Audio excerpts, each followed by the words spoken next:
여러분 안녕하십니까? 수요잡담 시작하겠습니다. 제 책 정말 야훼가 다 죽이라고 명령했을까?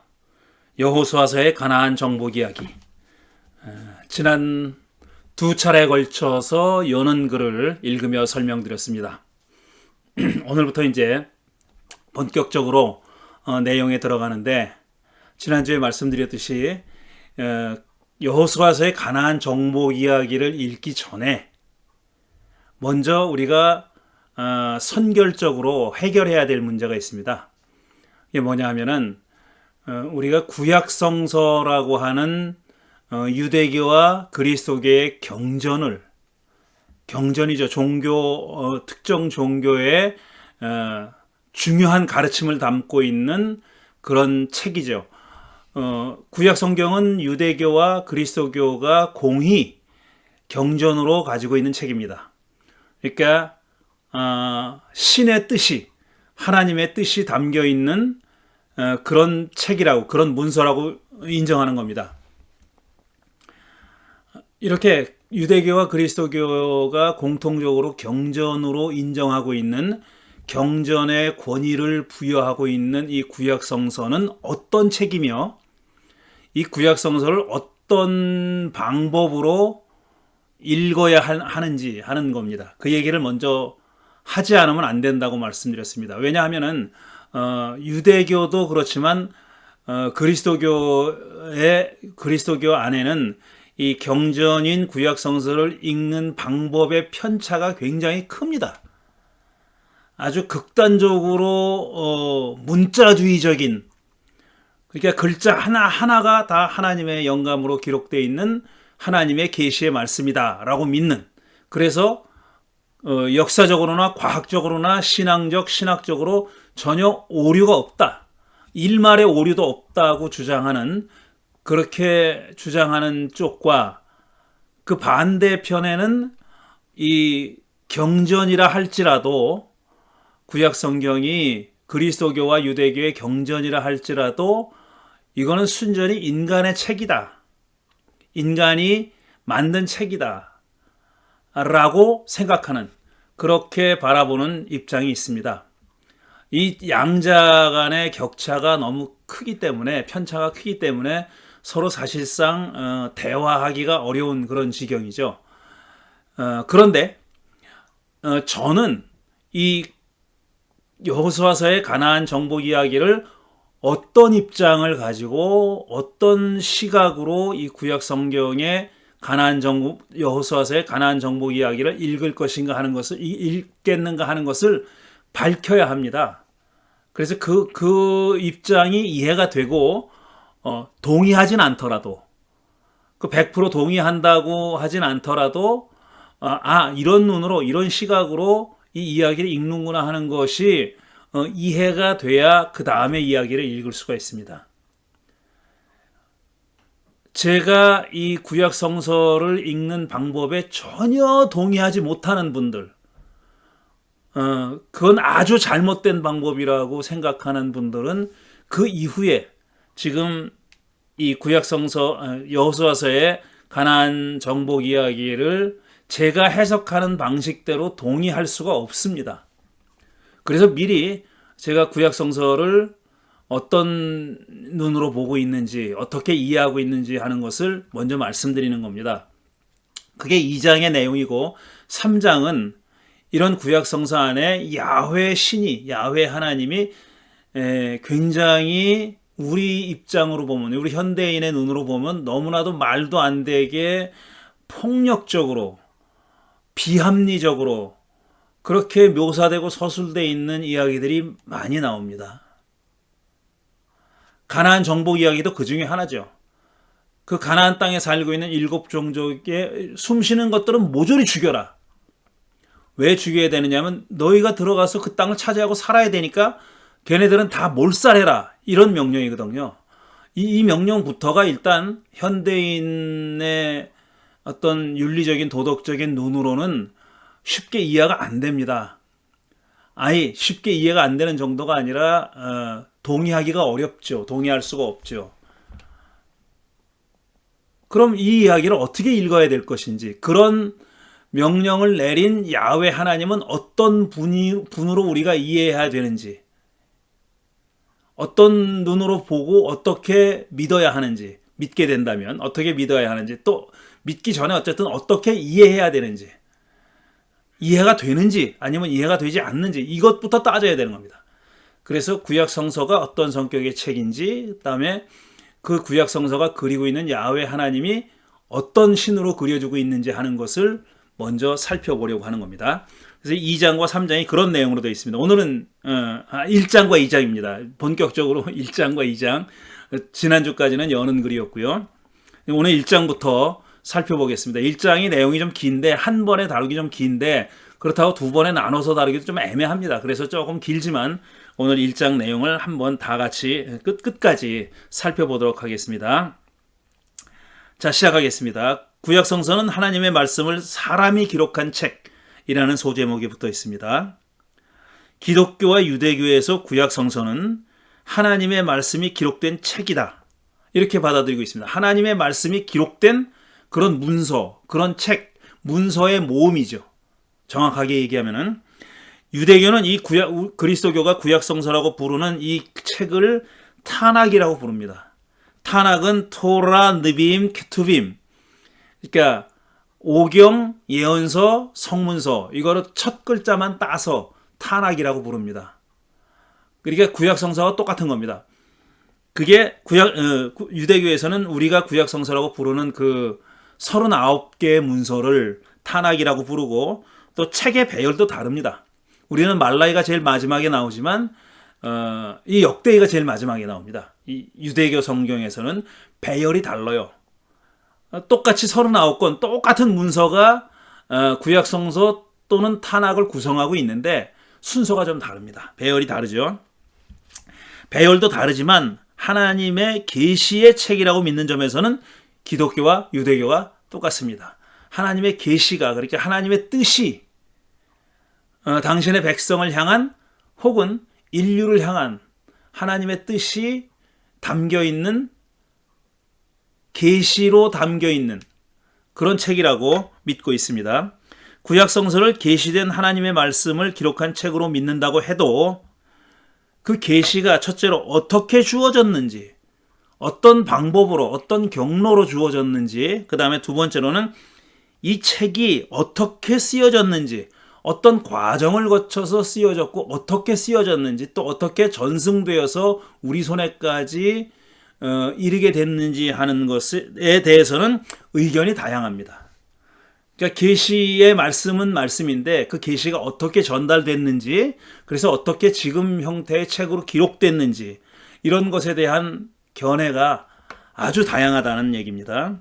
구약 성서 한 글자 한 글자가 모두 하나님의 영감을 받아 기록됐으므로 신앙적으로는 물론이고 역사적 과학적으로도 오류가 전혀 없다고, 절대 오류가 없다, 무오류, 절대 잘못이 없다, 조금의 오류도 없다 라고 믿는 극단적인 문자주의자에서부터 이 책은 전적으로 사람이 쓴 책이므로, 이렇게 하나님과 관계없이 사람이 쓴 책이므로 하나님의 영감과는 무관하다, 하나님의 계시는 아니다 라고 믿는 극단의 자유주의자까지, 그냥 보통 자유주의자가 아니라 극단의 자유주의자입니다.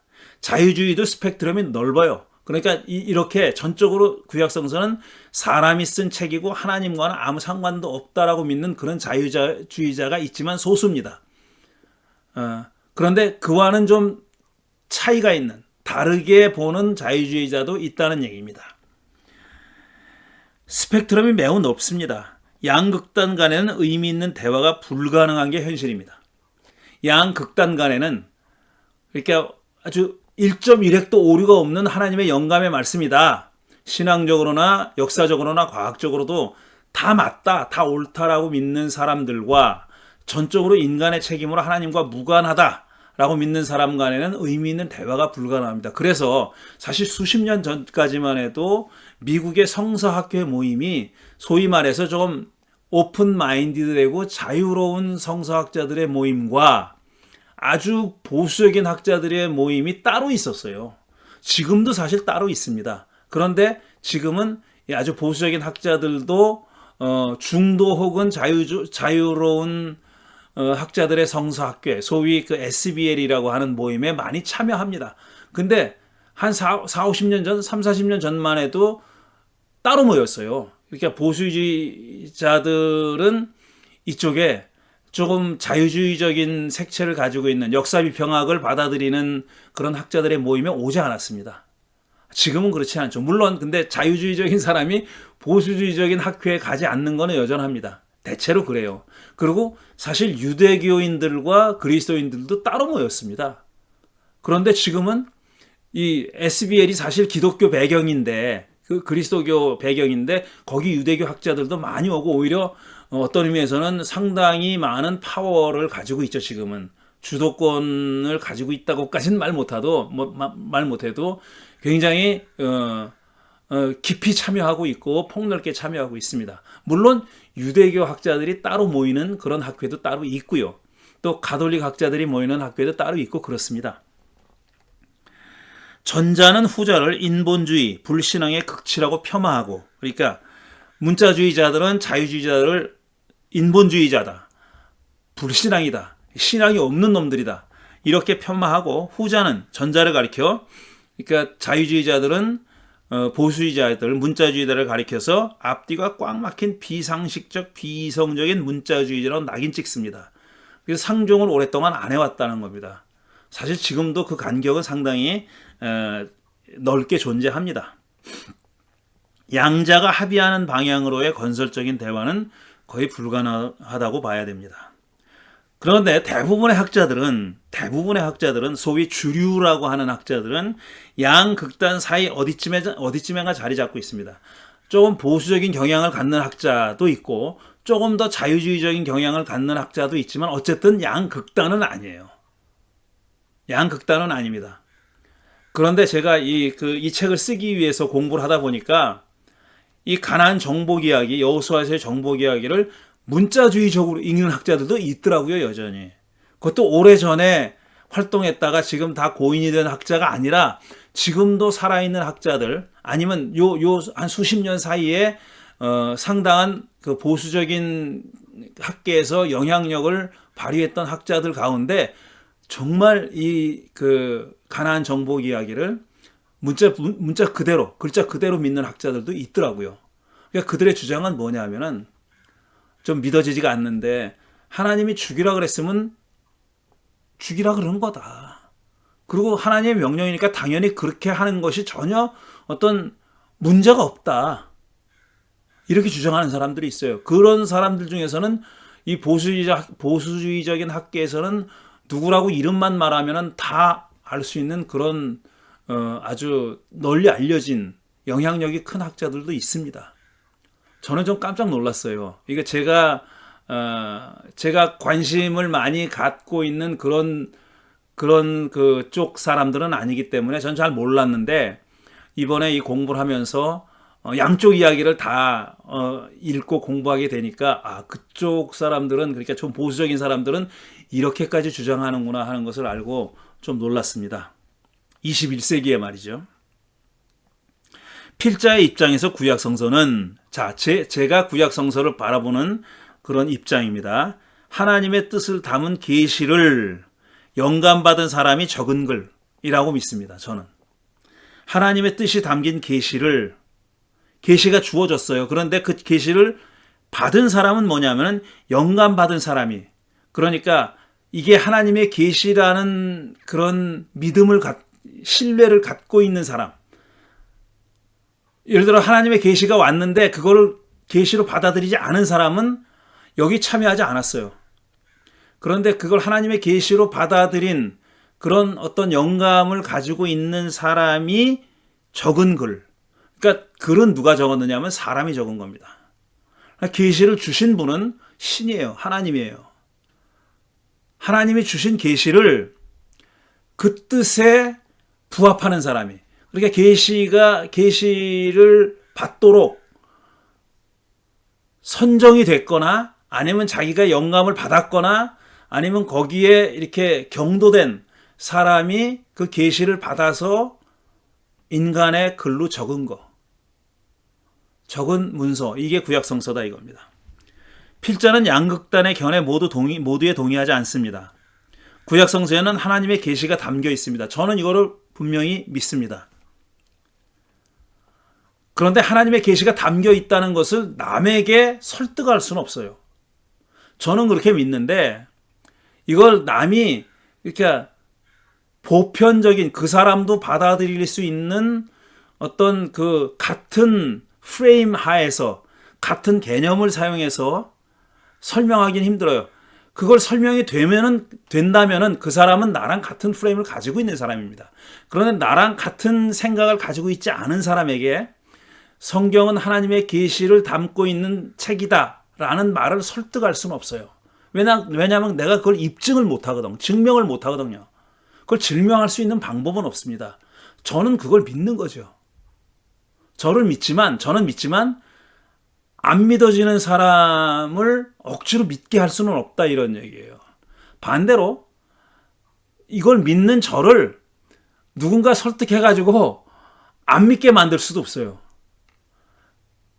예를 들어 리처드 허킨스 같은 사람이 그 갓 딜루전 쓴 사람이 이 구약 성서가 얼마나 터무니없는 말도 안 되는 얘기가 이렇게 잔뜩 들어있는데 너 그걸 어떻게 믿어? 라고 저한테 아무리 설득을 하고 막 그렇게 해도 저는 거기에 설득되지는 않아요. 왜냐하면 그 사람이 말하는 내용을 다 알고 있거든요, 저도. 그 사람이 소위 구약성서가 이래저래서 하나님의 말씀일 수가 없다라는 이래저래서라는 이유를 제가 다 알고 있어요. 저는 그럼에도 불구하고 그걸 믿는 거예요. 그러니까 이거는 바꿀 수가 없어요. 그러니까 성경이 하나님의 계시라는 책을 설득할 수도 없고 계시가 아니라고 설득할 수도 없어요. 그건 그 사람의 신앙입니다. 그 사람의 선택이에요. 그건 어쩔 수가 없는 거예요. 그래서 저는 구약 성서에는 하나님의 계시가 담겨 있다고 믿습니다. 그런데 그 계시가 사람에게 주어졌다는 거예요. 사람에게 주어진 계시를 담고 있는 책이 구약 성서입니다. 사람에게 주어진 계시예요. 계시가 사람에게 주어지지 않은 계시는 여기 없어요. 사람에게 주어진 계시만 담겨 있는 책이 구약 성서입니다. 또 그 사람은, 그 계시를 받은 사람은 말 또는 글로 자신이 받은 계시를 타자에게 전달했습니다. 자기만 혼자 간직한 게 아니에요. 요건 나에게 준 계시니까 나만 잘 간직하고 있어야지, 딴 사람들 모르게 해야지, 이거 아니에요. 타자에게, 다른 사람에게 전달하도록 계시가 주어진 거예요. 그러니까 계시를 받은 사람은 그 사람 혼자 독식하라고 준 게 아닙니다. 남에게 전달하라고, 그러니까 백성들에게 전달하라고 계시가 주어진 거예요. 그러니까 계시를 받은 사람은 그런 사명까지 같이 받은 겁니다. 너 혼자 즐겁게 그 계시를 즐겨라, 이거 아니에요. 너 혼자 계시를 가졌다고 너 혼자 특권을 가진 것처럼 그렇게 하지 마. 그렇게 하라는 뜻이 아닙니다. 그래서 자신이 받은 계시를 타자에게 전달했고, 그렇게 전달받은 사람들 중에서 누군가가 전달받은 내용을 문자와 글자로 이제 문서화한 겁니다. 그래서 문서로 만들어서 그 문서가 오랜 기간 동안에 후손들에게 전해지면서 수정이 됐어요. 가감되고 수정됐어요. 고쳐지기도 하고 더해지기도 하고 빼지기도 하고. 근데 고치거나 더하거나 뺀 사람들도 똑같이 처음에 그 계시를 받은 사람들과 똑같이 자기가 영감을 받았다고 믿고 그렇게 한 겁니다. 자기에게 그렇게 고치라, 더하라, 빼라는 계시가 주어졌다고 믿고 그렇게 한 거예요. 그러니까 처음 그 계시를 받은 사람과 같은 권위를 갖고 있다는 얘기를 하는 겁니다. 그 문서가 오랜 기간 동안 전해져 오면서 수정되어 오늘날 우리가 갖고 있는 성서가 된 겁니다. 이게 우리가 가지고 있는 성서예요. 그러니까 제가 구약 성경이라는 경전을 어떤 시각으로 읽고 있느냐 하는 것을 담은 문단입니다. 저는 구약 성서가 이런 책이라고 믿습니다. 하나님의 계시가 주어졌고 그 계시를 영감받은 사람이 전했어요. 그리고 그 전해지는 과정에서 어느 특정한 시점에 그게 구전으로만, 입에서 귀로만 전해진 게 아니라 누군가가 문서로 만들었습니다. 왜? 그게 더 안정적으로 후대에 전할 수 있는 방법이니까. 그렇게 초기에 문서화된 그런 경전도 세대가 바뀌면서 계속 수정 가감이 된 겁니다. 왜? 그 시대에 맞게. 물려받은 시대에 맞게 수정 가감이 된 거예요. 그리고 수정 가감한 사람도 똑같이 자기가 하나님의 영감을 받아서 하나님의 계시에 따라서 그렇게 했다고 믿었습니다. 그리고 그 세대의 사람들이 거기에 다 어그리한 거예요. 동의한 거예요. 그래서 지금 우리가 가지고 있는 구약 성경이 된 겁니다. 필자는 구약 성서에 하나님의 뜻이 담겨 있다고 믿지만 이를 증명할 길은 없습니다. 제가 말씀드린 거예요. 입증할 방법은 없어요. 이거는. 그렇지 않다고, 곧 구약 성경에 하나님의 뜻이 담겨 있지 않다고 믿는 사람도 있죠. 그 역시 그것을 증명할 길은 없습니다. 그러니까 구약 성서에 이런저런 오류가 있다라는 걸로는 증명이 안 돼요. 그걸로는 저를 설득 못합니다. 마찬가지로 제가 구약 성서에 이런저런 진리가 담겨 있다라는 말로도 그걸 그 계시의 말씀이라고 믿지 않으려고 하는 사람을 설득할 수는 없어요. 그건 자기 안에서 일어나는 일이에요. 외부에서 주어지는 게 아니에요. 외부에서 줄 수도 없는 거고 주입할 수도 없는 거고 강제할 수도 없는 거, 그 안에서 일어나는 일입니다. 이것은 학문의 영역이 아니라, 그러니까 이 머리로서 지성으로 이성으로 추구할 수 있는 그런 내용이 아니다 이겁니다. 믿음의 영역에 속한 일입니다. 뭐가? 구약 성서가 계시를 담고 있는 문서라는 내용은 그건 학문의 영역이 아니에요. 학문으로 입증도 못하고 반증도 못합니다. 그건 선택의 문제예요. 믿음의 문제예요. 그렇게 받아들일 것인가 말 것인가 하는 문제입니다. 독자가 어느 편이든 둘 중 어느 편이든 증명할 수 있다고 믿는다면 이 책 읽기를 중단하시기 바랍니다. 어느 편이든 간에 계시라고 증명하든지 계시가 아니라고 증명하든지 그걸 증명할 수 있다고 믿는 사람은 이 책을 읽을 필요가 없습니다. 그런 입장에서 쓰여진 책이 아니에요. 이 책은 구약 성서가 하나님의 뜻을 담고 있지만 그걸 증명할 수는 없다는 전제하에 쓰인 책입니다. 구약 성서가 계시의 말씀을 담고 있다는 말은 거기에는 사람이 스스로 알아낸 것이 아니라 하나님이 알려주어서 알게 된 내용이 담겨 있다는 의미입니다. 그게 계시예요. 레블레이션, 계시라는 말이 하나님이 알려준다는 얘기고 덮개를 벗긴다는 얘기잖아요. 벗긴다는 뜻이잖아요. 그러니까 뭔가 감춰져 있는 것을 보여주는 거고 알려주는 거죠. 그거 누가 알려주나? 우리 사람이 벗겨내는 게 아니에요. 하나님이 그걸 벗겨내서 알려주었다는 얘기입니다. 우리 인간 스스로의 능력으로 그걸 알게 됐다는 뜻이 아니라 그런 얘기예요. 물론 거기에 인간적인 요소가 전혀 없느냐? 그건 아니에요. 그건 좀 나중에 말씀드릴 거고요. 담겨 있다고 쓴 이유는 왜? 하나님의 계시의 말씀이 담겨 있다 그랬잖아요. 담겨 있다고 쓴 이유는 구약 성서 글자 하나하나가 모두 하나님의 말씀은 아니란 뜻입니다. 그래, 글자가 하나님의 계시는 아니다. 글자 한 글자가 하나님의 말씀이라는 말은 아니다. 이런 뜻이에요. 그럼 글자는 하나님의 말씀이 아니라는 얘기냐? 그런 뜻이 아니에요. 하나님의 말씀이라는 것은 글자와 동일시될 수는 없다. 글자와 같은 건 아니다. 이런 얘기예요. 성경의 글자 한 글자가 하나님의 계시다. 이건 아니다라는 얘기. 하나님의 말씀이다. 그건 아니다라는 얘기예요.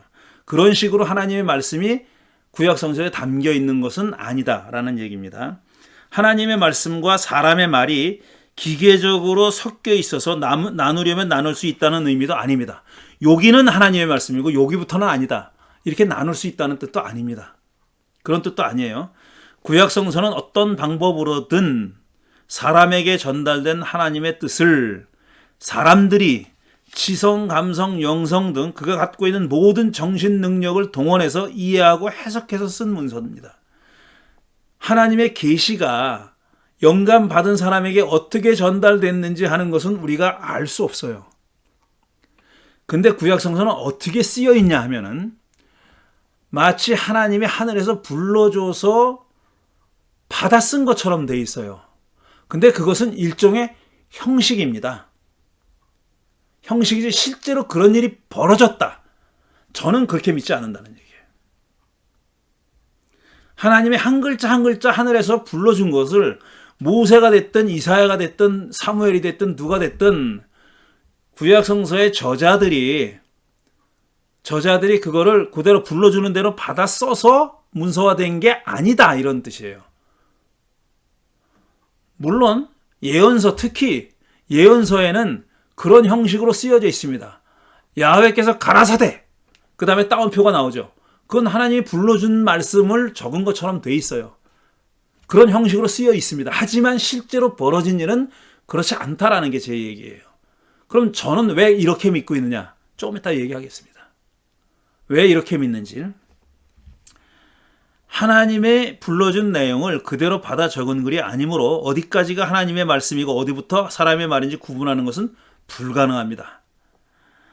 하나님에게 계시를 받은 사람과 그것을 글로 기록한 사람 모두 앵무새처럼 하나님이 한 말을 글자 하나도 바꾸지 않고 그대로 적은 건 아닙니다. 그러니까 불러서 들은 사람과 적은 사람이 다를 수도 있잖아요. 그러니까 그 둘 다 어느 편이든지 간에 하나님이 그냥 위에서 딕테이션 한 것을 앵무새처럼 그대로 옮겨서 받아 적는 사람한테 옮겨준 것도 아니고 받아 적는 사람은 그 들은 얘기를 그대로 받아 적은 것도 아니다라는 얘기예요. 위에 말씀드렸듯이 사람이 지성, 감성, 영성 등 그가 갖고 있는 모든 정신 능력을 동원해서 이해하고 해석해서 쓴 문서, 나중에 나오지만 계시에 참여한 겁니다. participation 한 거예요. 그러니까 계시라는 게 하나님은 능동적으로 주기만 하고 사람은 수동적으로 받기만 한 게 아니다라는 얘기예요.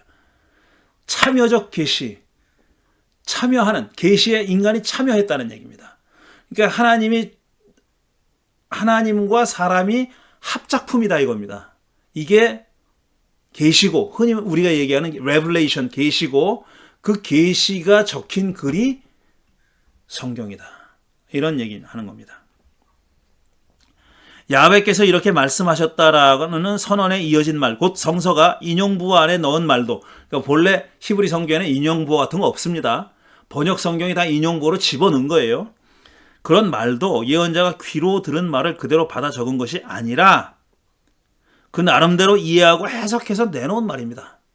그러니까 사람의 귀를 통해서 이 사람의 안에, 이 안으로 머리와 가슴으로 들어가서 이 안에서 지지고 볶고 요리를 해가지고 이해해서 이런 뜻이로구나 이해해서 말을 했는데 내놓은 말이 바로 성경이다 이거예요. 성경의 글이고 말이다 이겁니다. 성경의 말이고 글이다 이런 얘기입니다. 겉으로 보아 받아 적은 것 같지만 사실은 그렇지 않다. 뭘 근거로 이런 과감한 주장을 하는지는 제가 이제부터 예를 들어서 설명을 하겠습니다. 자, 두 번째 소단락은 종을 어떻게 내보내라는 걸까? 예를 든 겁니다, 지금. 제가 왜 딕테이션이 아니라고 생각하느냐? 구약성서의 내용이 딕테이션이 아니라고, 받아쓰기가 아니라고 믿게 됐느냐? 그런 시각을 갖게 됐느냐 하는 것을 예를 들어서 설명하는 겁니다. 필자가 하나님의 말씀으로서 구약성서의 성격을 이렇게 이해하게 된 데는 거기에 구약성서에 서로 상응하지 않거나 모순되는 이야기들이 적지 않다는 사실이 결정적으로 작용했습니다. 제가 성경을 읽고 공부하면서 이런 모순적인 내용들이 많다는 것을 알게 될 거예요. 이게 질문의 시작입니다. 왜 여기하고 내용이 다르지? 똑같은 주제를 다루고 있는데, 똑같은 내용을 다루고 있는데 왜 구체적인 디테일에 들어가면 이렇게 다르지? 그것도 약간 달라서 서로 조화가 되는 정도가 아니라 조화시킬 수 없을 정도의 커다란 차이가 왜 있지? 이런 질문에서부터 비롯된 거예요. 근데 저뿐 아니라 저같이 생각하는 많은 사람들이 사실 이렇게 시작된 겁니다. 처음에 모세가 쓴 저작이 아니라고 주장한 사람들이 몇 세기 전에 있었죠. 근데 그때만 해도 무서워서 그런 말을 잘 못했어요. 왜냐하면 전통 교회가 다 권력으로 힘으로 이게 모세오경은 처음부터 끝까지 모세가 다 썼다라고 주장했거든요. 근데 거기에 의문을 갖기 시작한 사람들은 어디서 그 의문을 갖기 시작했냐면 모세가 죽은 다음에 이야기가 나오는 거예요. 신명기 뒤에 가면 모세가 죽은 다음에 이야기가 나와요. 이거 어떻게 쓴 거지? 모세가 뭐 좀비가 돼서 쓴 건가? 아니 모세가 죽기 전에 자기가 죽은 다음에 이런 일이 벌어질 것이다 라고 미리 예언해서 쓴 건가? 오랫동안 그렇게 믿었죠. 왜 그러냐면은 이 논리나 합리를 따지기 전에 모세는 모세오경의 저작이라고 하는 교리적인 그런 주장이 너무나도 강했기 때문에 그걸 합리화하는 논리를 만들어낸 거예요. 모세가 죽은 다음에 일어날도 계시를 받아서 적은 거다. 근데 그것보다는 그 부분은 적어도 그 부분은 모세가 쓰지 않고 모세 이후에 사람이 썼다. 그게 훨씬 자연스럽잖아요. 근데 그런 주장이 왜 위험했냐 하면은 모세오경은 처음부터 모세가 쓴 거다. 끝까지 모세가 쓴 거다라는 게 아주 교리로 굳어져 있었기 때문에 교회의 가르침으로 굳어져 있었기 때문에 그걸 깬다는 일이 위험한 일이었기 때문에 그렇습니다. 요즘은 모세오경이 창세기 1장부터 신명기 마지막 장까지 모세가 다 썼다라고 주장하는 사람은 없습니다. 적어도 정신이 제대로 박힌 구약성서학자는 그렇게 생각하지 않아요. 훨씬 자연스러운 거예요. 만일 구약성서 한 글자 한 글자 모두 하나님의 영감을 받아서 기록되었다면, 그래서 신앙적으로나 역사적 과학적으로 추호도 오류가 없는 문서라면 서로 일치하지 않거나 모순되는 대목이 없어야죠. 앞뒤가 다 맞아야죠. 왜?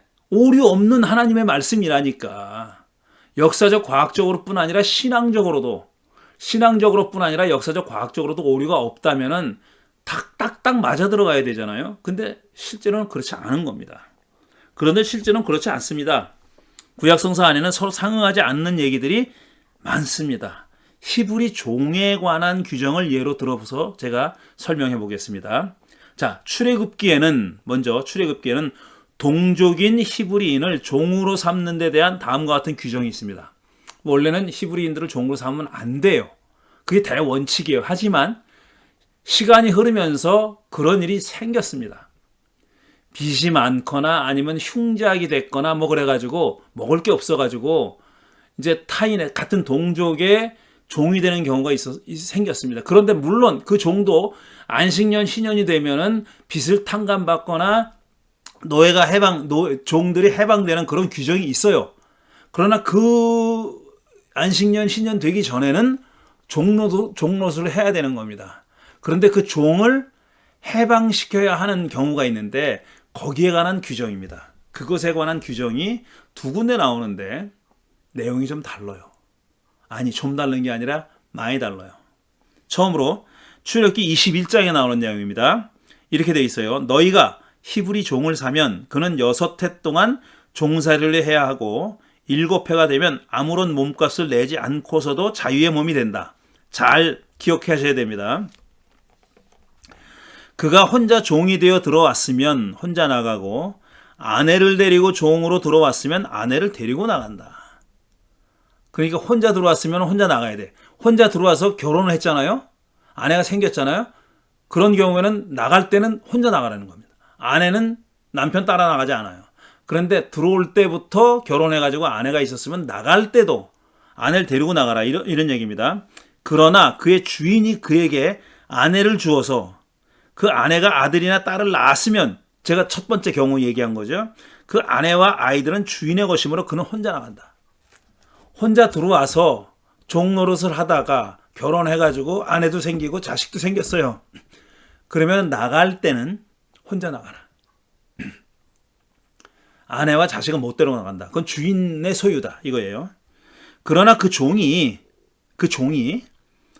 이제 해방되는 종이, 나가게 되는 종이, 나는 나의 주인과 나의 처자를 사랑함으로 혼자 자유로 얻어 나가지 않겠다고 선언하면, 주인은 그를 하나님 앞으로 데리고 가서, 성전으로 데리고 가서, 이 뜻이에요. 그의 귀를 문이나 문설주에 대고 송곳으로 뚫는다. 귀에 구멍을 낸다 이거야.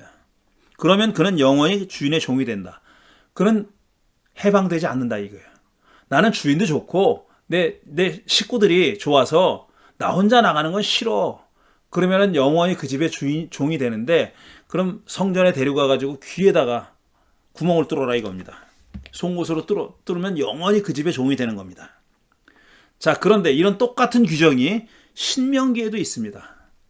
출애굽기 21장에만 있는 게 아니라 신명기에도 있는데, 여기는 출애굽기 규정과 미세한 차이가 있습니다. 잘 읽어보면 차이가 두드러지게 나타나요. 그렇게 미세하지만도 않아요. 자, 이렇게 돼 있어요. 당신들 동족 히브리 사람이 남자든지 여자든지 당신들에게 팔려와서 6해 동안 당신들을 섬겼거든. 일곱째 해에는 그에게 자유를 주어서 내보내십시오. 이랬어요. 비슷한 것 같죠? 위에도 6해 동안 7해가 되면 이렇게 얘기했어요. 그런데 미세한 차이가 있어요. 나중에 얘기할게요. 자유를 주어서 내보낼 때는 빈손으로 내보내서는 안 됩니다. 뭘 들려보내서 내보내라 이거예요. 나가는 사람이 나가서 먹고 살 만한 뭔가를 쥐어줘라 그 소리예요. 그냥 빈털터리로 빈손으로 나가게 하지 말고 생존할 수 있는 어떤 그 기반이 되는 뭔가를 들려서 내보내라. 이런 소리입니다. 당신들은 당신들의 하나님으로부터 보호를 받은 대로 당신들의 양떼와 타작마당에서 거둔 것과 포도주 뜰에서 짜낸 것을 그에게 넉넉하게 주어서 내보내야 합니다. 뭘 들려서 내보내야 한다는 것도 구체적으로 적었어요. 양떼, 타작마당에서 거둔 곡식, 그 다음에 포도주 뜰에서 단 포도주, 이런 걸 들려서 내보내라는 거예요. 당신들이 이집트 땅에서 종살이한 것과 주 당신들의 하나님이 당신들을 거기에서 구속하여 주신 것을 생각하십시오. 왜 이런 조치를 취해야 하냐면 너희들도 종이었잖아. 이집트에서 종이었잖아. 그러다가 하나님이 은혜로 너희들을 해방시켜 줬지. 그러니까 너희들에게서 해방되어 나가는 종에게도 그렇게 들려보내서 나가라. 내보내라. 이겁니다. 너희들도 이집트에서 나올 때 들고 나왔잖아. 이런 소리예요. 그러므로 내가 오늘 이러한 것을 당신들에게 명하는 것입니다. 그러나 그 종이 당신들과 당신들의 가족을 사랑하고 당신들과 함께 있는 것을 좋아하여 나는 이 집을 떠나가지 않겠습니다 하고 당신들에게 말하거든 당신들은 그의 귀를 문에 대고 송곳으로 그 귓볼을 뚫으십시오. 그러면 그는 영원히 당신들의 종이 될 것입니다. 그랬어요. 차이가 좀 눈에 보이시죠? 두 귀절 똑같이, 이건 신명기 15장에 있는 거잖아요. 이 두 귀절 똑같이 히브리인의 종이었던 자를 해방시킬 때, 6해 동안 부리더라도 7째 해가 돼서 해방시킬 때 취해야 하는 조치에 대한 규정입니다. 똑같은 상황이에요. 같은 상황에 대한 규정인데 두 개가 내용이 상당히 차이가 있어요. 어떻게 차이가 있느냐? 누가 봐도 두 계명은 같은 내용이죠. 공통점을 열거했어요. 히브리인 6해, 7째 해, 종의 주인 가족과 자기 가족에 대한 사랑, 귀, 송곳 등 공통적으로 쓰인 단어도 여러 가지. 이건 분명히 같은 규정입니다. 같은 상황에 대한 규정이에요. 그런데 중요한 대목에서 차이가 있죠. 첫째로 출애굽기는 먼저 인용한 거는 그가 혼자 종이 되어 들어왔으면 혼자 나가고 아내를 데리고 종으로 들어왔으면 아내를 데리고 나간다라고 규정하죠. 그렇게 말했죠. 이게 남자 종에 관한 규정이라는 게 분명하잖아요. 이 규정은 여자 종은 안중에 없어요. 여자 종도 있었거든요. 근데 여자 종에 관한 규정이 아니에요. 이거는 남자 종에 관한 규정입니다. 그러니까 아내를 데리고 왔으면 아내를 데리고 오지 않았으면 이랬잖아요. 그러니까 이거는 이 규정의 대상이 누구냐 하면은 남자 종입니다. 남자 종에 관한 규정이 분명하죠. 반면 신명기는 당신들 동족 히브리 사람이 남자든지 여자든지 당신에게 팔려서 6해 동안 당신 섬겼거든 그랬잖아요. 그러니까 이건 남자 종, 여자 종 모두에 관한 규정이에요. 모두에 관한 규정. 여자 종도 여기 들어가요. 포함되어 있습니다. 이게 큰 차이고요. 큰 차이죠. 한 출애굽기는 여자는 안정에도 없고 여자에 관한 규정이 아니고 여자를 얕봤다 이런 뜻이 아니라 여자에 관한 규정이 아닙니다. 근데 신명기는 아니에요. 남자와 여자가 둘 다 이 시야에 들어와 있어요. 두 성별을 가진 히브리 종에 관한 규정입니다. 둘째로 출애굽기는 해방되는 종이 몸값을 내지 않고도 자유의 몸이 된다고 규정합니다. 뭐라고 얘기해요? 몸값을 내지 않고도 자유의 몸이 된다 그랬어요. 그러니까 나갈 때 따로 몸값을 낼 필요 없다 주인한테 이런 얘기예요. 그런데 신명기는 주인이 그를 빈손으로 내버려서는 안 된다. 몸값을 받아서는 안 되는 정도가 아니라 주인은 뭔가를 들려서 내보내야 된다. 주어서 내보내야 된다 이거예요. 빈손으로 내보내면 안 된다. 몸값을 거둬들이지 말 것은 물론이고 빈손으로 내보내지 말고 뭔가를 쥐어줘야 된다라고 얘기합니다. 전자는 종에게 몸값 지불의 의무를 면제하는 데 그치지만 후자는 반대로 주인에게 빈손으로 내보내지 말라는 의무를 부과합니다. 이건 주인이 해도 되고 안 해도 되는 게 아니에요. 반드시 들려서 내보내라는 거예요. 들려서 내보내라. 셋째로 전자의 경우에는 그러니까 출애굽기의 경우에는 여자 종은 독립적인 존재로 취급되지 않고 남자에게 종속되어 있지만 후자에서는 남자든 여자든 이라고 해서 남녀의 동일한 자격을 부여합니다. 여자 종이 들어와서 결혼할 수도 있잖아요. 딱히 그런 얘기는 없어요.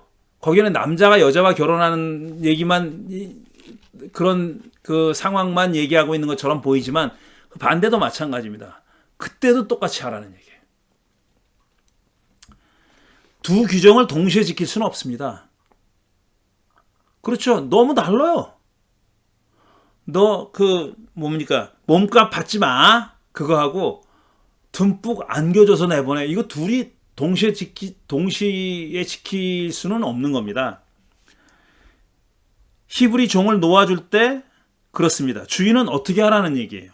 빈손으로 내보내도 된다는 얘기입니까? 아니면은 한 보따리 들려 보내야 된다는 겁니까? 출애굽기는 빈손으로 내보내도 돼요. 근데 신명기는 안 돼. 그렇게 하면은 이건 서로 양립할 수가 없어요. 똑같은 히브리 종에 대한 규정인데 이렇게 양립할 수가 없어요. 서로 둘을 동시에 지킬 수는 없다는 얘기예요. 그러니까 제 얘기는 뭐냐면은 둘을 동시에 지킬 수는 없다. 둘 중에 하나를 택해야 되는 거예요. 둘 다 택할 수는 없습니다. 그런데 구약성서에는 이런 경우처럼 서로 모순되는 내용들이 있습니다. 작은 차이가 아니지만 지금 예로 든 거는 작은 차이라고 해서 무시해서도 안 돼요. 자꾸 우리는 성경에 대해서 굉장히 너그러워. 서로 삼았지 않는 부분은 아예 그 정도는 그래 자꾸 넘어가려고 그러는데 제가 꼬치꼬치 따져서 무슨 흠 잡자는 게 아니라 왜 이런 차이가 있을까? 왜 이렇게 다를까? 왜 여기서는 이렇게 말하고 왜 저기서는 저렇게 말할까? 이건 이해해야 된다는 거예요. 자꾸 무슨 너그러운 척하면서 그만한 차이가 별거라고 그거 우리 믿는데 아무 지장도 없어 라고 할 일이 아니라고요. 그렇게 그런 일이 아니라 그거는 성경을 대하는 기본적인 태도를 변화시켜 줍니다. 저도 제가 나 때는 이거 얘기하고 싶진 않지만 대부분의 저 같은 사람도 젊었을 때 어렸을 때는 다 그거 차이 눈에 안 들어왔어요. 저도 어려서부터 성경을 꽤 열심히 읽은 축에 속하는 그런 사람인데 이런 차이 있는 거 몰랐습니다. 가르쳐 주지도 않거니와 그때는 시각이 이런 차이가 눈에 띄지 않게 그냥 뭐든지 받아들이는 그런 눈으로 봤거든요. 그게 그렇게 해야 된다고 생각하고 질문하거나 의심하거나 그러면 안 된다고 배웠으니까 그런 눈으로 봐왔어요. 그러니까 눈에 안 들어오는 거예요, 이게. 근데 이런 게 눈에 들어오면은 신앙에 마이너스가 되겠지. 그러지 말아야지. 그렇지 않습니다. 다른 종류의 신앙이 생깁니다. 다른 종류의 신앙이 생겨요. 저는 그거를 성숙한 신앙이라고 얘기합니다. 순수하고 순진한 어린아이 같은 신앙이 아니라 그건 성숙한 신앙이라고 저는 생각해요. 제가 아까도 말씀드렸듯이 리처드 도킨스가 갓 딜루전 쓴 리처드 도킨스가 야 저한테 와가지고 그럴 리는 없겠지만 저한테 와가지고 야 성경 이렇게 엉터리야. 근데 너 이게 하나님의 말씀이라고 믿어줘? 라고 아무리 얘기해도 저는 넘어가지 않아요. 왜냐? 그 사람이 얘기하는 걸 다 알아요, 저도. 그런 불일치하는 점이 있고 논리적인 모순이 있고 비약이 있고 문제가 있다는 걸 알아요. 근데 저는 왜 그게 있는지를 이해하고 있어요. 그리고 그런 이해가 성경이 하나님의 말씀이라고 하는 제 믿음에 전혀 조그마한 기스도 내지 않습니다. 저는 그래요. 저는 그걸 이해하고 그래서 그랬구나라는 걸 이해하기 때문에 그게 제 신앙에 어떤 마이너스가 되지 않아요. 얼마든지 그럴 수 있는 거예요. 그런 얘기입니다. 좀 또 너무 길어졌네요. 그 다음에 또 다른 귀절 하나 더 제가 예를 들겠습니다. 이거는 이 히브리 종 노예를 해방시키는 문제보다 조금 더 스케일이 큰 얘기입니다. 전쟁이냐 평화냐. 전쟁을 선택할지 평화를 선택할지는 생사가 달린 문제죠. 그렇죠. 언제 어디서든 가볍게 다룰 수 있는 문제가 아닙니다. 전쟁이냐 평화냐 하는 것은 둘 중에 뭘 선택할 것인가 하는 것은 정말 집단의 생존이 걸린 그런 문제입니다. 대부분의 경우에는 부득불 둘 중 하나를 선택해야 한다면 신중하게 결정해야 되죠. 싸울 것이냐 화친할 것이냐. 예수님도 그렇게 말씀하셨잖아요. 잘 재보고 해라.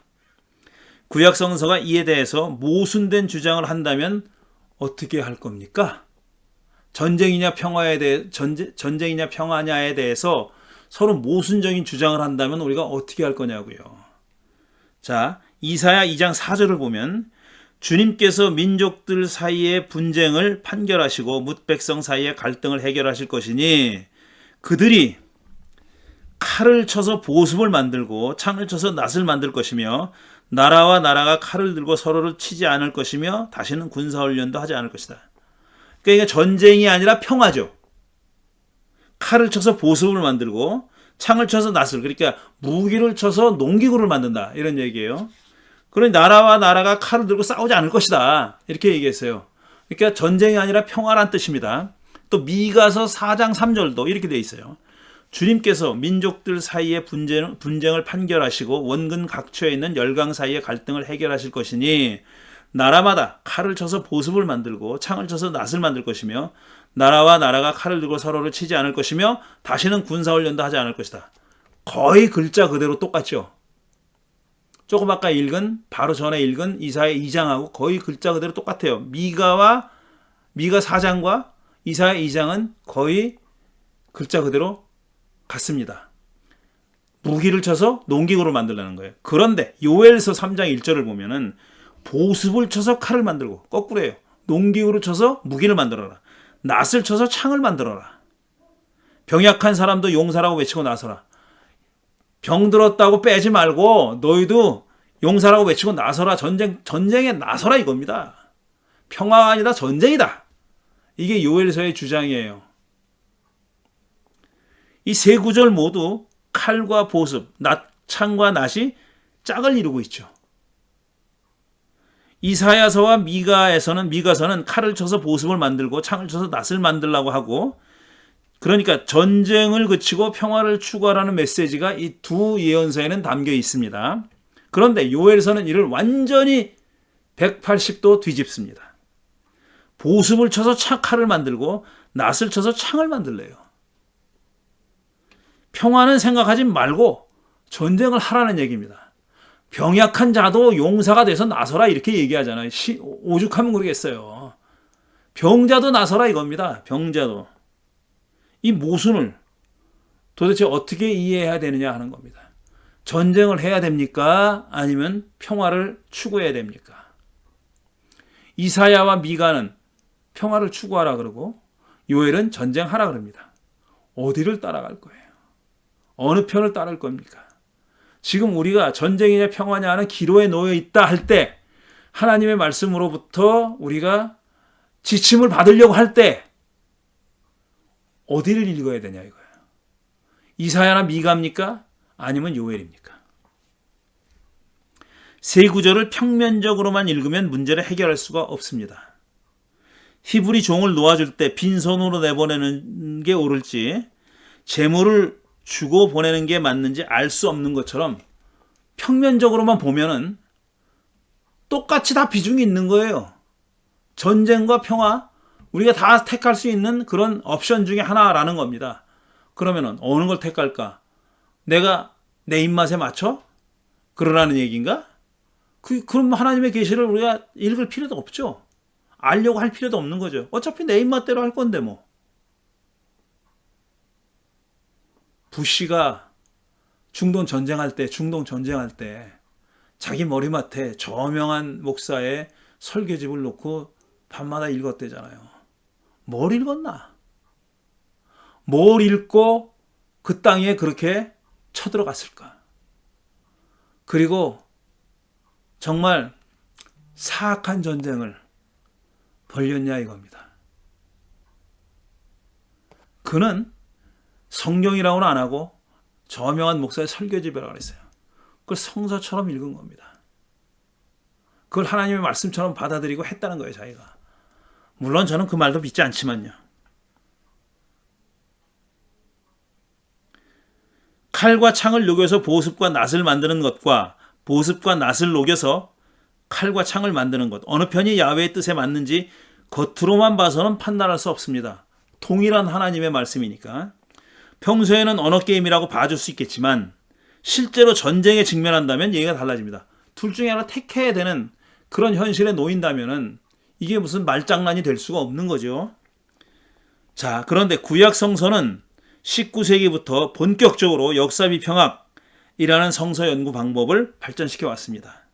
이 방법을 한마디로 말하자면 구약 성서를 바르게 이해하고 해석하려면 해당 문서가 어떤 역사적 배경에서 쓰여졌고 전해졌는지를 알아야 한다는 겁니다. 그러니까 그 텍스트가 쓰여진 역사적 배경을 알아야 된다는 겁니다. 그 배경을 고려해서 그 텍스트를 해석해야 된다는 거예요. 그게 역사 비평학이에요.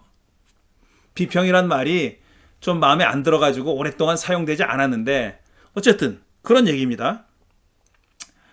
그 문서가, 해당 문서가 어느 시대에 어떤 정치, 사회, 경제, 문화, 종교적 배경에서 쓰여졌는지를 모른다면 그것을 제대로 해석할 수가 없다는 지극히 당연하고 상식적인 주장입니다. 안 그래요? 어떤 책이든 마찬가지잖아요. 어떤 글이든지 이 글이 누가 쓴 거며 그 사람의 성향은 어떤 성향이며 그가 어느 시대를 살았고 몇 년도를 살았고 그때 그가 살았던 시대적 배경은 어땠는지 그걸 알아야 그 문서가 그 글이 전하려고 하는 이야기와 메시지를 제대로 이해할 수 있는 거죠.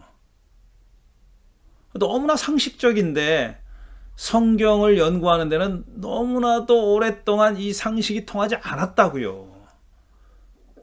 그리고 이 방법이 개발돼서 보편화된 시기에도 이 방법을 폄하하고 이건 인본주의라고 막 비판하고 비난하고 그랬던 사람이 있었고 지금도 있습니다. 심지어 지금도 있어요. 이런 지극히 상식적인 주장을. 그 왜 그러냐면은 하나님의 말씀은 만고불변의 진리라는 거예요. 역사적 배경? 그거 상관없다는 겁니다. 하나님의 말씀은 그때도 옳았고 지금도 옳다. 제가 역사 비평을 하는 사람이 그럼 하나님의 말씀은 그때는 틀렸고 지금은 옳다라든가 그때는 옳지만 지금 틀렸다라고 얘기하는 게 아닙니다.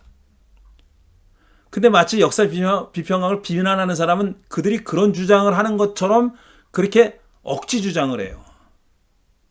역사 비평학은 뭐냐면은 그때는 왜 옳았는지 그걸 이해해야 돼요. 왜 그렇게 얘기했는지, 하나님이 왜 그렇게 명령을 했는지, 왜 무기를 녹여서 농기구를 만들라고 그렇게 말씀하셨는지 하는 것을 이해하자는 겁니다. 그러면 지금은 그게 옳으냐 그르냐를 어떻게 따지느냐면 그때 상황과 지금 상황이 어떻게 다른가, 어떻게 비슷하고 어떻게 다른가 하는 것을 따져보고 상황이 어떻게 변했기 때문에 그때 옳았던 이런 주장은 지금은 어떻게 해석을 해야 되는지를 결정해야 되는 거예요. 글자 그대로 그냥 대입하면 되는 게 아니라 상황이 변한 것에 따라서 그 메시지를 어떻게 변형시켜서 어플라이 할 건가, 적용할 건가 하는 것을 따져보는 것이 역사 비평학입니다. 그게 너무나도 당연한 얘기 아닙니까? 너무나도 당연한 얘기인데 이 당연한 얘기가 오랫동안 도외시되었다 이겁니다. 히브리 종의 해방에 관한 계명을 해석할 때도 출애굽기가 쓰인 시대와 신명기가 쓰인 시대가 어떻게 다른지 알아야 하고 시대적 상황이, 역사적 배경이, 문화적 배경이, 종교적 상황이 어떻게 달라졌는지, 출애굽기가 쓰여졌던 시대와 신명기가 쓰여졌던 시대가 적어도 수백 년의 차이가 있거든요. 어떻게 달라졌는지 하는 것을 이해해야 되고 그걸 알아야 왜 그런 차이가 생겼는지를 알 수 있는 겁니다. 그렇게 따져보는 것이 역사 비평학이에요.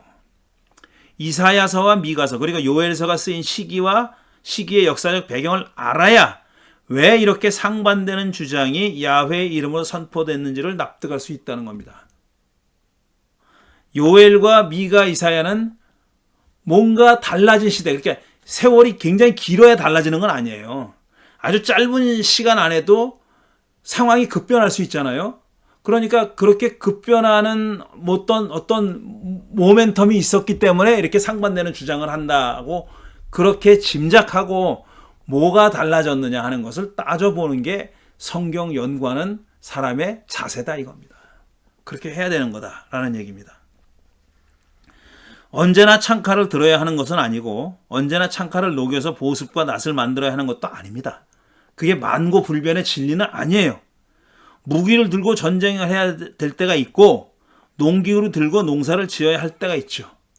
예수님도 이제는 칼을 사라 라는 말씀도 하셨잖아요.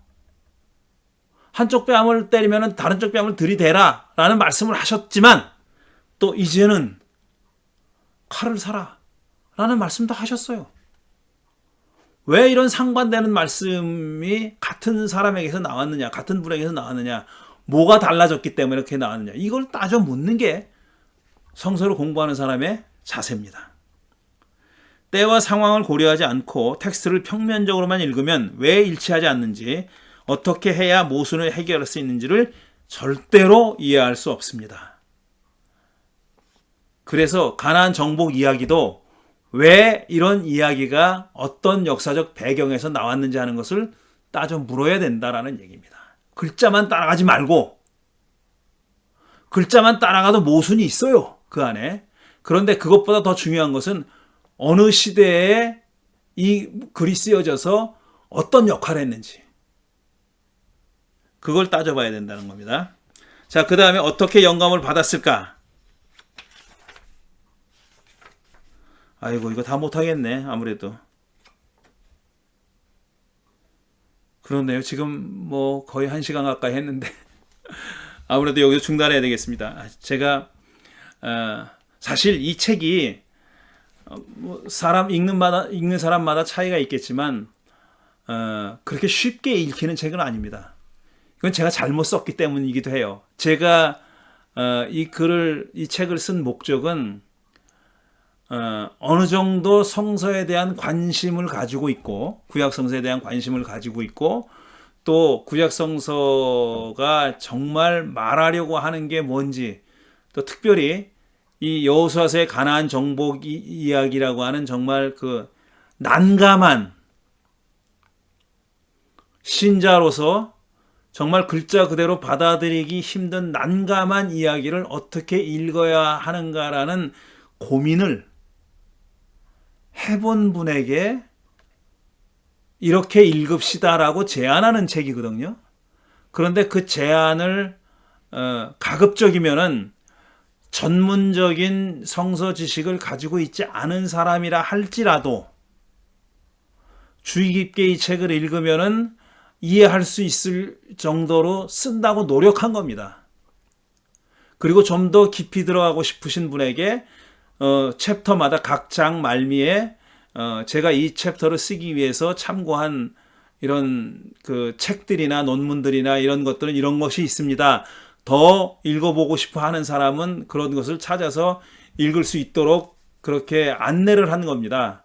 그런데 내용 자체가 그렇게 쉬운 건 아니에요. 제가 가지고 있는 능력을 발휘해가지고 다 발휘해가지고 가급적이면은 잘 읽힐 수 있도록 쓰긴 했지만 그게 쉽지가 않아요. 그리고 첫 두 장을 1장과 2장을 이렇게 구약성서가 어떤 책이고 그 다음에 구약성서가 하나님을 왜 이렇게 난폭한 모습으로 그리고 있는 그런 이야기들을 우리가 어떻게 읽어야 할 것인가 하는 것을 설명을 했던 이유도 그런 이해가 없으면은 가나안 정복 이야기를 읽을 수가 없기 때문에 그렇게 한 건데 저의 어떤 그 뭐랄까 노파심이랄까 그래서 제가 이렇게 쓴 것만 그냥 읽어가는 것만으로는 조금 이해하기 어려울 수도 있겠다 싶어가지고 설명을 붙이다 보니까 시간이 좀 오래 지속되는데 뭐 이게 뭐 저기 데드라인이 있는 건 아니니까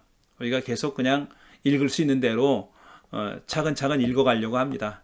그러니까 무리해서 오래 하지 않고 한 챕터를 꼭 한 주에 맞춰야지 이런 생각 갖고 있지 않겠습니다. 그리고 또 2주나 걸쳐가지고 그 챕터를 꼭 맞춰야 되겠다 이런 것도 아니고 시간이 좀 남으면 다음 챕터로 또 넘어가서 조금 읽고 이런 식으로 하겠습니다. 오늘은 한 1장의 한 절반 정도 했는데 여기까지 하고 다음 주에 그러면은 1장 구약성서는 어떤 성격을 가진 책인지 하는 내용을 다음 주에 계속 이어가겠습니다. 오늘은 여기까지 하겠습니다. 다음 주에 뵙겠습니다. 감사합니다.